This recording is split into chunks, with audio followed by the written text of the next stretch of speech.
Dito sa Papa Dudut Stories, ikaw ay hindi nag-iisa.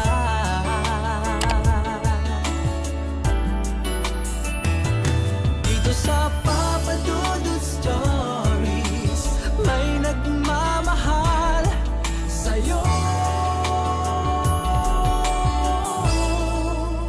Papa Dudut Stories, Papa Dudut Stories. Dear Papa Dudut, sa lahat po ng mga nakatutok ngayon, huwag pong kalimutan mag-like, mag-share at mag-subscribe. Maraming salamat po sa inyong lahat.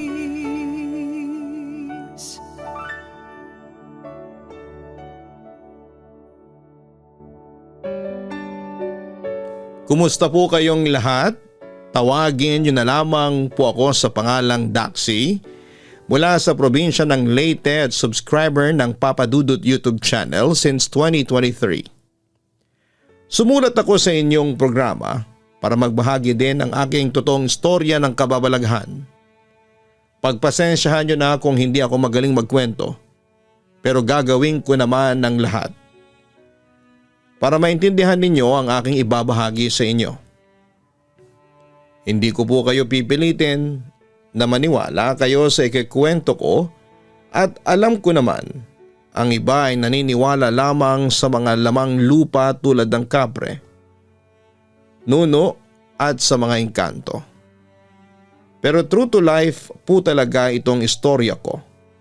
At yun nga, hindi ko naman po alam na may mga elemento palang naninirahan sa bahay na tinitirahan namin. Papa Dudut, hindi naman sa pagmamayabang, pero madami na ring nagsasabi na maganda daw ako kaya lapitin talaga ako ng mga lalaki. Kahit nga tomboy, nagkakagusto at nagtatangkang manligaw sa akin.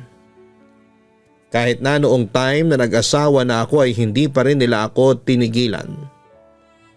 Madalas ako mapagkamalang dalaga kahit na noong nagkaroon na kami ng anak ng asawa ko.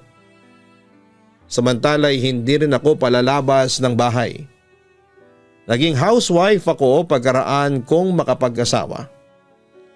Bagamat meron akong home-based na trabaho noon para matulungan ko si Mister sa pagpuprovide ng pera sa pamilya.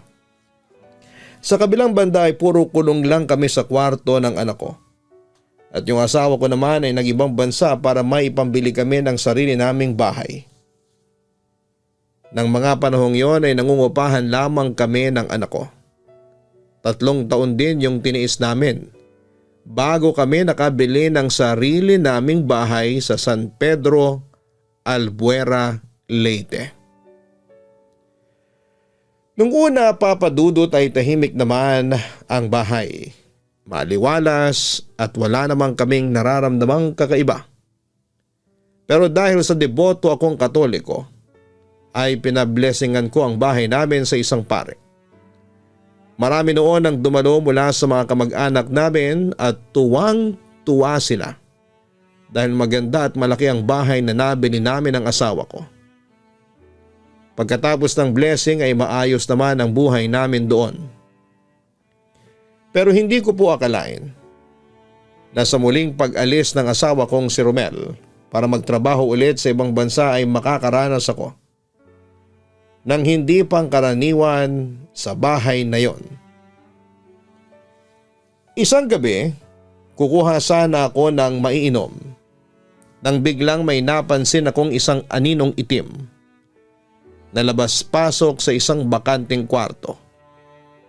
Hindi ko alam kung isang anino lamang ba yung nakita ko or marami sila. Hindi naman ako matatakotin na tao. Mas takot pa nga ako sa buhay na tao kasi pwede kaming mapahamak ng anak ko. Lalo pat usong-uso noon ang akyat bahay sa lugar namin. Mabalik tayo. Yun na nga, Papa Dudut, binaliwala ko na lamang ang lahat at inisip ko na baka naalimpungatan lamang ako. Lumipas ang isang araw.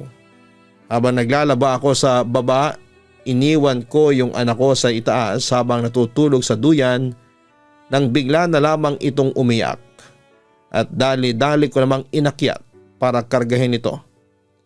Ang ipinagtataka ko lamang, nung pag-akyat ko sa kwarto ay nakita ko na parang may umuugoy sa duyan kahit na wala namang ibang tao sa itaas bukod sa anak ko. Imposible naman kung hangin kasi hindi naman mahangin. Kaya't kinarga ko na ang anak ko at pinatulog na lamang sa sala. At saka ko binilisan ang paglalaba para mabantayan ko na ang aking anak. Madami pang nangyaring kababalaghan sa loob ng bahay namin, Papa Dudut. Nariyan yung kusang gumagalaw, yung mga gamit namin.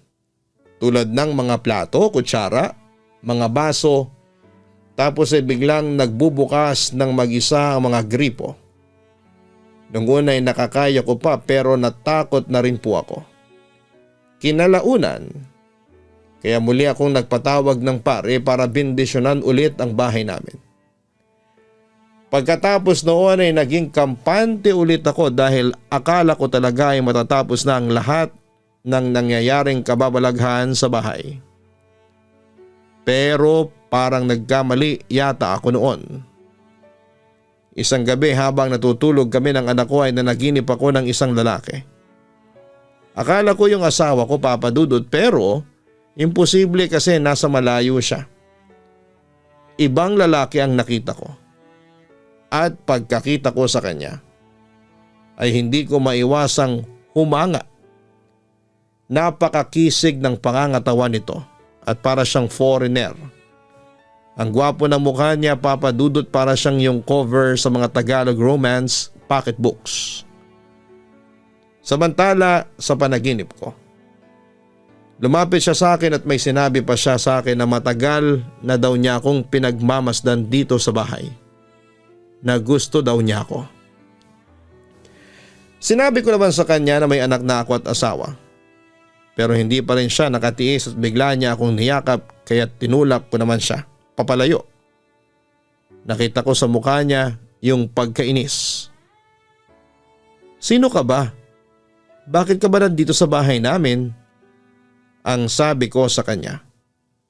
Pero hindi na siya nakasagot kasi bigla itong naglaho na parang bula. Doon ako nagising at na-realize kong panaginip lang pala ang lahat. Tinignan ko yung orasan, malapit na palang mag-alas 3 ng madaling araw. At dahil naman sa matinding panunuyot ng aking lalamunan, kumuha ako ng tubig para mahimasmasan. At hindi lang yon ang gabing ginagambala ako ng lalaking yon, kundi marami pang gabi. Hindi ko talaga mawari noon kung bakit palagi siyang dumadalaw sa panaginip ko. Hanggang sa muli ko siyang napanaginipan. May sinabi siya sa panaginip ko na huwag daw akong magtiwala sa asawa ko dahil sasaktan lang daw ako nito. Kasi may babae daw itong kinahuhumalingan sa ibang bansa. Hindi ito gagawin sa akin ni Romel at sinisiraan mo lang siya sa akin para magkahiwalay kami. Para magawa mo na ang gusto mo. Galit kong sabi noon sa kanya. Papa Dudut, iyak ako ng iyak noon. Binigyan niya ako ng itim na tela para ipahid sa pisngi ko. Sabi niya, kung sasaktan ka niya, huwag kang mag-alala. Mabubuhay pa rin kayo ng anak mo. Sa anong paraan? Paano kami mabubuhay kung walang bubuhay? Tanong ko naman. At bigla na naman itong naglaho. Pagkagising ko ng maaga ay tinawagan ko kaagad ang asawa ko sa pamamagitan ng video call. Pero hindi siya online. Lumipas sa mga araw ay hindi ko na siya makontak kaya tinungo ko yung mga kamag-anak niya kung may komunikasyon ba sila ng asawa ko. Pero wala na daw. Umuwi na lamang ako noon sa bahay at inisip na lamang na baka nasiraan lang yung cellphone niya. Kaya hindi na makontak. Habang ako'y pauwi ay may bigla akong nakabangga na isang matandang babae. Siguro yung mga 50 anyos na yung edad niya. At may sinabi pa siya sa akin. May sumusunod daw sa akin na isang dalakit nun. Malaki daw ang pagkagusto nito sa akin. At ang nakakatakot pa doon, ang sabi pa niya, kasama ko lang daw ito sa bahay. Siyempre nagulat ako nang marinig ko yon mula sa matandang yon. Hindi ko alam kung naniniwala ba ako sa kanya o iisipin na lamang na meron itong sakit sa pag-iisip. Bukod pa roon ay marami pang sinabi sa akin ng matanda tulad ng lapitin daw talaga ako ng mga elemento simula noong pagkabata ko. Ang ganda ko raw kasi. Bukod sa mahabang buhok ko ay maputi rin ako kaya attractive daw ako sa mga tao at mga hindi tao. Pagkatapos kong narinig ang sinabi ng matanda, isinantabi ko na lamang muna yon kasi mas iniisip ko yung asawa ko. Hindi ko talaga alam kung anong nangyari sa kanya. Hindi naman ako naniniwala sa mga sinasabi ng lalaki sa panaginip ko. Kasi imposible talagang magkatotoo yon. Kaya't pinalagpas ko na lamang din ang lahat at hinintay ko na lamang na tumawag sa akin si Romel. Hanggang sa noong gabing yon ay may pinakita sa akin yung kaibigan ko na may Minay Day si Romel. Doon ko na-discover na may second main account pala ang asawa ko at blinak pala niya ako sa account na yon. Mura talaga ako ng mura at hindi ko alam ang gagawin ko. Nakita ko na may ibang babae yung asawa ko. Nakahiga sila sa kwarto tapos ay ginawa pang unan yung legs ng babae. Ang sweet nila sa picture. Papa Dudut. Parang nanginig lahat ng katawan ko at hindi ko alam kung ano ang gagawin ko. At bakit ako niloko ng asawa ko. At doon nga ay unti-unti akong nagkaroon ng depression. Minsan nga iniisip ko sana'y mamatay na lamang ako. Pero iniisip ko yung anak ko. Magiging kawawa kapag nawala ako. At yun nga habang nade-depress ako sa nangyayari, nararamdaman ko yung presensya ng lalaki. Parang nasa tabi ko lamang siya. Para bang may bumubulong sa akin. Hindi ko maintindihan yung salita niya. Parang ibang lingwahe. At kapag naririnig ko yon ay gumagaan ang pakiramdam ko. Isang gabi habang natutulog na naman ako, napanaginipan ko na naman yung misteryosong lalaki at isa ito sa panaginip na hindi ko makakalimutan. Ang sabi niya sa akin ay bukas daw ay may mababalitaan daw ako tungkol sa asawa ko at ikakasaya ko raw ito. Sinabi ko naman sa kanya na sino ba siya at kung ano ang pangalan niya. Doon ay inamin niya sa akin na isa raw siyang engkanto. Hindi pa nga ako maniwala noong una kasi ang alam ko, ang mga engkanto ay kulay puti ang kanilang mga damit. Ito kasing lalaking nasa harapan ko ay itim.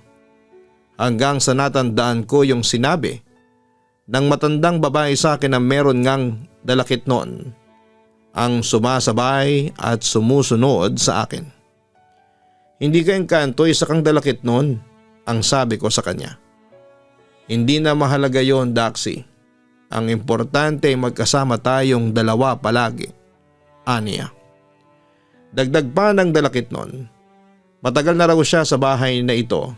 Hindi pa raw ito napatayo. Dati daw kasi itong malaking puno ng akasya.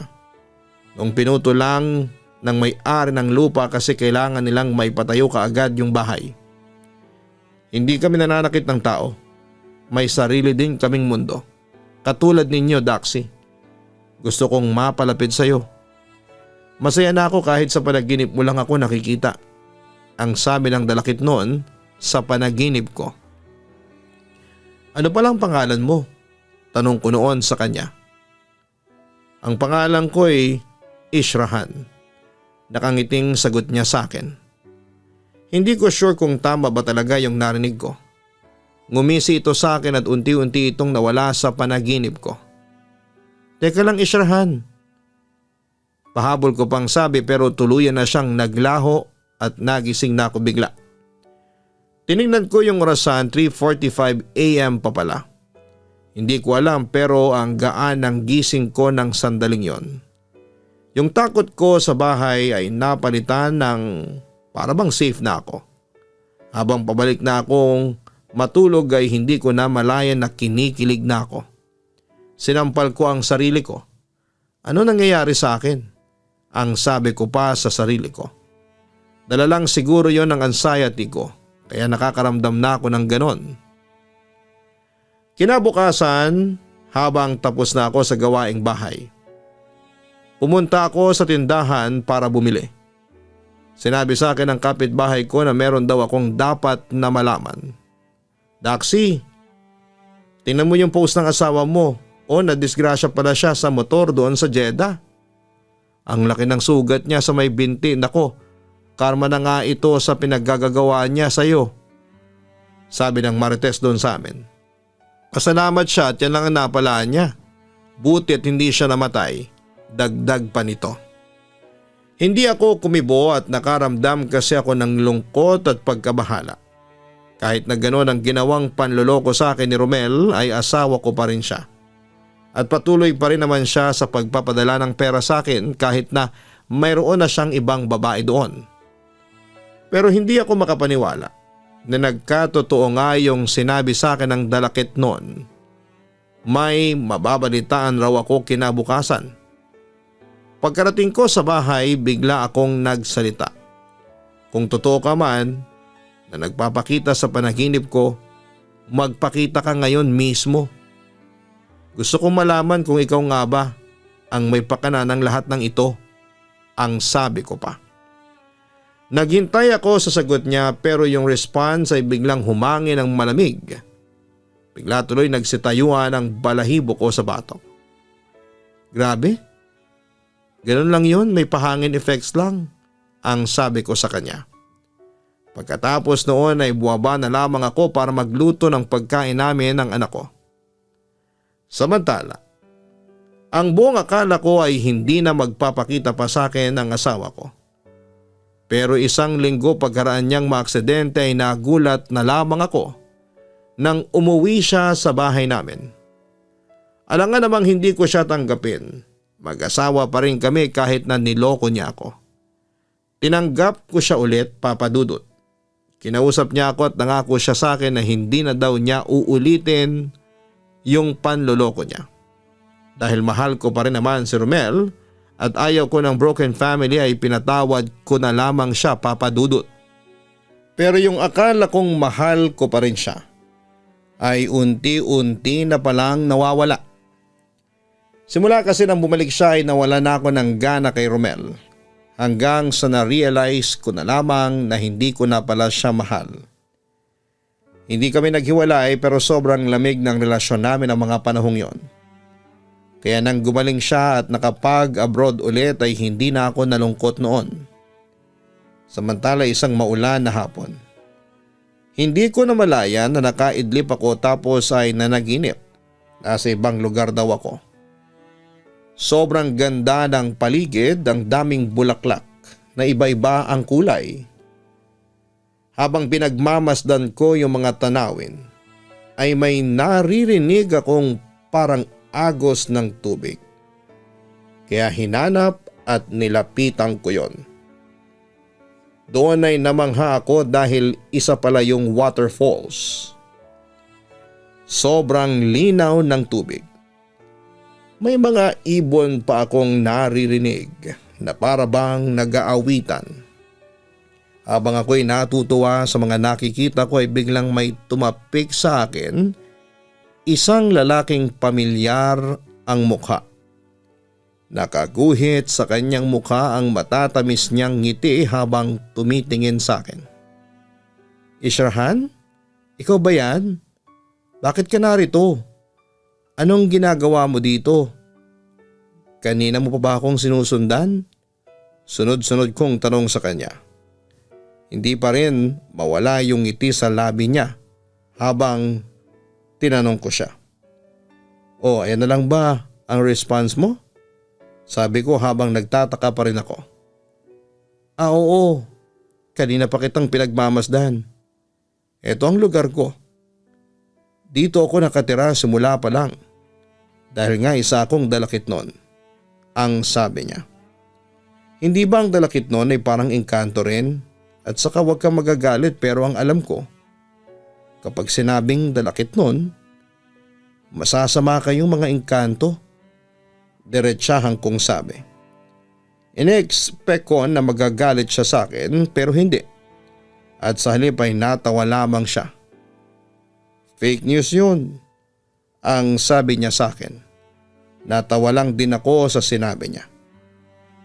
Saan ba ang mga magulang mo? Tanong ko naman. Biglang umibang ang ekspresyon ng mukha niya. Sa mundo ng dalakit nun, walang pamilya dito. Hindi katulad ninyong mga tao. At meron kaming tinatawag dito na kataas-taasang pinuno. At meron ding bagay na kaya namin na hindi kaya ninyong gawin bilang isang tao. At meron din kayo na tao na hindi kayang gawin ng isang dalakit nun. Paliwanag niya sa akin.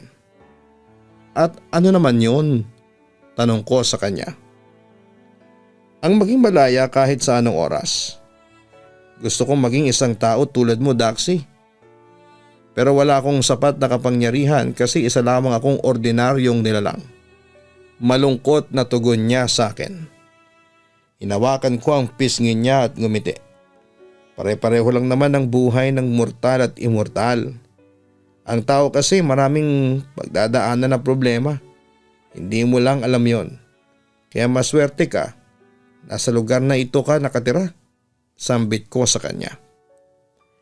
Pagkatapos ay may sinabi siya sa akin na hindi ko maintindihan. At unti-unti niyang nilapit ang mukha niya sa akin para halikan ako.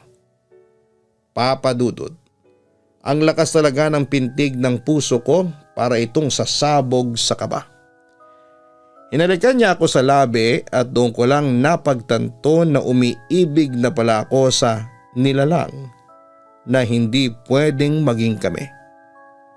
Alam kong pagtataksil yon sa asawa ko. Pero panaginip lang naman ito, hindi ba? At yun nga, habang hinahalikan niya ako, di na talaga mapigil ang bugso ng aming damdamin. Nadala na ako sa pangyayari at iniisip ko na lamang na hindi ito totoo. Nagising na lamang ako na pawis at para bang sobrang tagal ko sa pagkakatulog. Nadala talaga ako sa panaginip ko na yon. Lumipas nga ang ilang buwan. Nagtataka na ako kung bakit hindi ko na napapanaginipan si Israhan. Nami-miss ko na siya. Para na akong mababaliw. May time nga na kinakausap ko na lamang ang sarili ko at nagbabaka sakaling naririnig niya ako. Pero hindi ko alam kung naririnig niya ba talaga ako. At napansin ko na hindi na pala ako dinatnan ng buwan ng dalaw. 2 buwan. Iniisip ko na lamang na baka stress lamang ito kaya't hindi ako dinadalaw. Hanggang sa naging 5 buwan na. Iniisip ko tuloy na buntis na ako. Paano kung nagkatotoo yung panaginip ko na may nangyari talaga sa amin? Dali-dali akong pumunta sa pharmacy para bumili ng pregnancy test kit. Ginamit ko kagad ito pagka-uwi ko sa bahay nang matapos ko na itong patuluan ay biglang humiwalay ang katawan ko sa natuklasan ko. Ang init ng tenga ko, sobrang kinilabutan ako. Diyos ko, buntis ako. Paano nangyari ito? Hindi maaari ito. Halong kaba ang naramdaman ko. Totoo nga ang nangyayari lahat sa panaginip ko. Totoo nga si Israhan, ang kasintahan kong dalakit noon sa panaginip ko. Hindi ko talaga pinaalam sa asawa ko ang nangyari sa akin na noon ay nasa abroad pa nagtatrabaho. Tinanggap ko yung pinagbubuntis ko.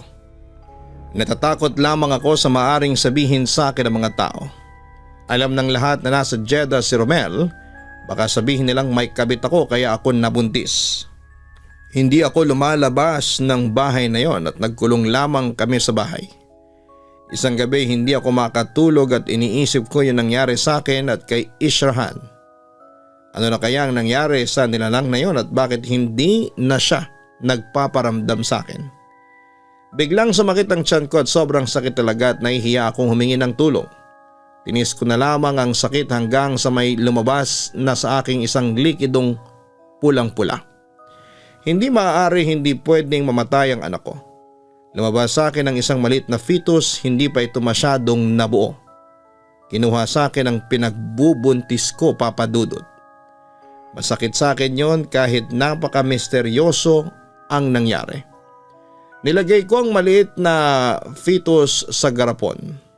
Inilibing ko ito kahit mahina pa ang katawan dahil wala pang araw. Nilibing ko ito sa gilid ng bahay na walang nakakaalam. Iyak ako ng iyak. Ano ba talaga ang nangyayari? Panaginip lamang ba ito? Alam kong kinuha siya sa akin ng nilalang na yon. Pagkatapos kong mailibing ang fetus na lumabas sa pagkababae ko, siguro yung mga around 3 AM yon, ay nilinis ko na ang aking sarili.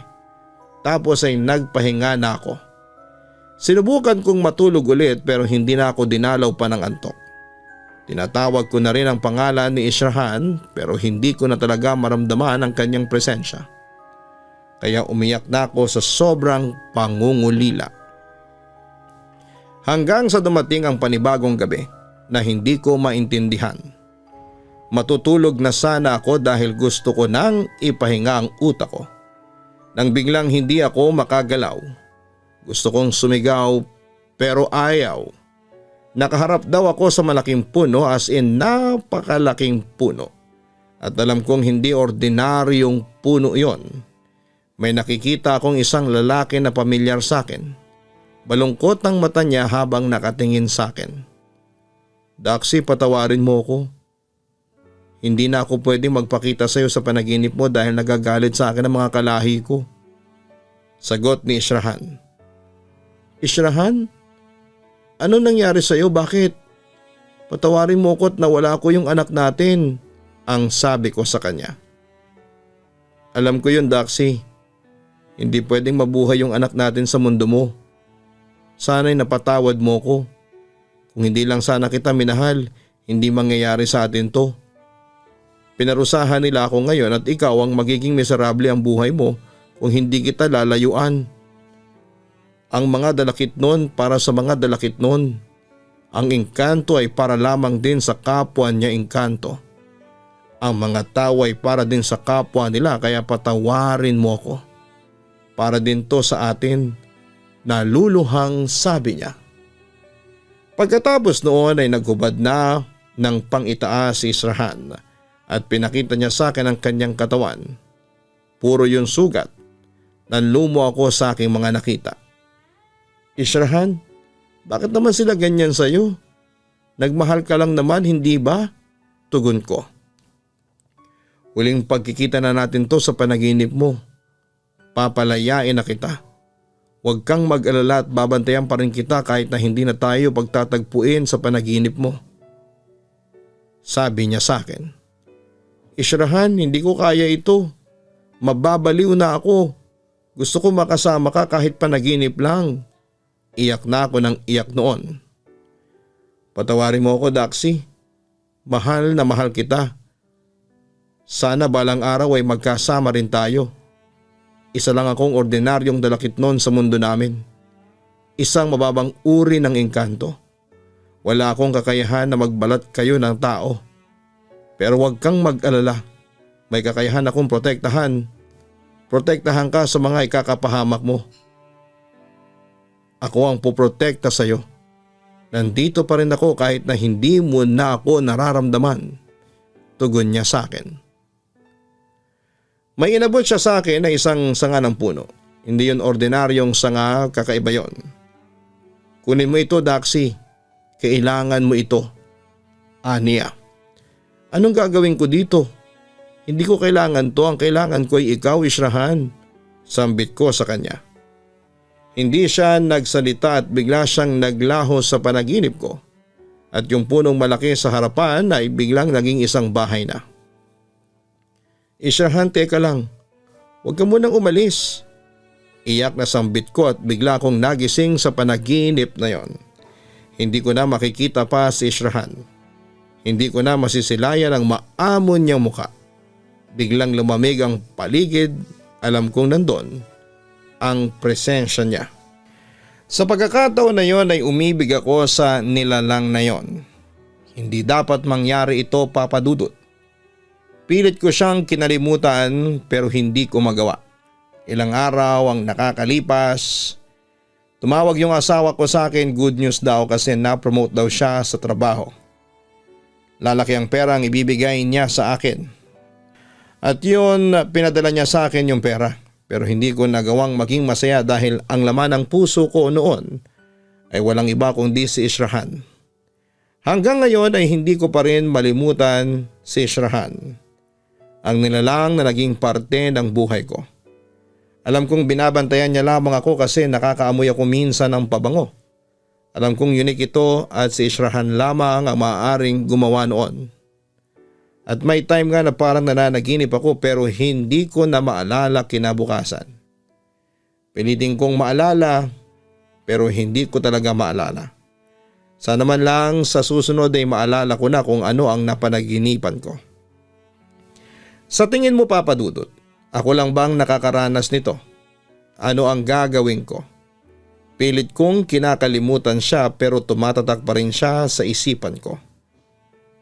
At eto nga, meron akong kapatid na pulis na isa ring sketch artist. Based sa description na binanggit ko ay naiguhit niya ng tamang itsura ni Israhan. Tapos sa tulong ng Artificial Intelligence or AI ay nagkaroon ng buhay ang litrato ni Israhan. Ang AI generated picture ni Israhan ay kasama kong isesend sa aking sulat para makita ng mga listeners and subscribers mo kung ano ang itsura ng dalakitnon na minahal ko. Samantala hanggang ngayon, parang niloloko pa rin ako ng asawa ko. Kahit malayo siya ay ramdam ko pa rin na nangangaliwa siya sa akin. Pero wala na akong pakialam sa kanya. Ang sa akin lang ay suportahan niya kami at bahala na siya sa buhay niya. Hanggang dito na lamang ang kwento ko, Papa Dudut. Muli maraming salamat at magandang gabi sa inyong lahat. Lubos na gumagalang, Daxi. Maraming salamat, Daxi, sa pagbabahagi mo ng iyong kwento sa aming programa. Nakakalungkot na malaman na umiibig ka sa isang engkanto o dalakitnon. Pero ito lamang ang isipin mo, ang tao ay para sa kapwa-tao at ang engkanto o dalakitnon ay para sa kapwa niya engkanto o dalakitnon. Bagay na sinabi rin sa iyo ng iyong pinakamamahal na dalakitnon. Magkaibang mundong inyong ginagalawan at kahit nasabihin nating walang imposible sa pag-ibig ay may malaking barrier sa inyong relasyon at mahihirapan kayong tanggalin yon. Para sa ikakaluwag ng iyong isipan, magpakonsulta ka sa isang eksperto o psychiatrist nang sa ganon ay matulungan ka niya sa iyong pinagdaraanan. Humingi ka rin ng tulong sa mga mahal mo sa buhay. Baka meron silang maibibigay na magandang payo sa iyo. At kung toxic na ang relasyon ninyo ni Romel, mabuti pang kausapin mo siya. Baka kasi yan ang dahilan kaya nagugulo ang iyong isipan. Sa huli, Daxi, ang maipapayo ko sa iyo ay magdasal ka ng taimtim sa Diyos. Humingi ka ng gabay sa Kanya, sigurado kung hindi Kanya pababayaan. Huwag kalimutan na mag-like, mag-share at mag-subscribe. Hanapin po ang Kaistorya YouTube channel para po sa iba naming mga horror stories na ina-upload sa channel na ito. Narrated by Jason Steele. Likewise, manalo ng 500 pesos GCash sa Papa Dudut Family YouTube channel. Kung papaano, manood po kayo sa aming latest episode sa Papa Dudut Family YouTube channel. Maraming salamat po.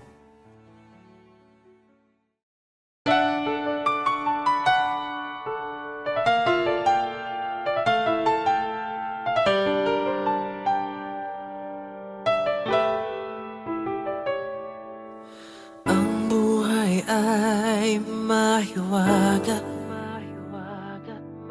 laging may lungkot at saya. Sa Papa Dudut Stories, laging may karamay ka.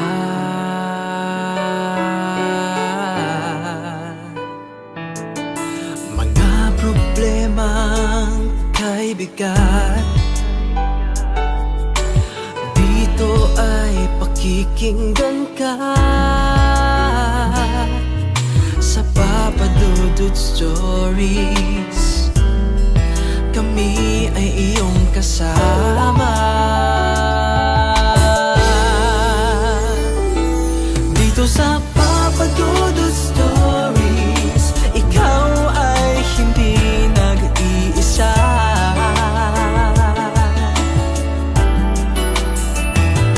Dito sa Papa Dudut Stories, may nagmamahal sa'yo. Papa Dudut Stories, Papa Dudut Stories.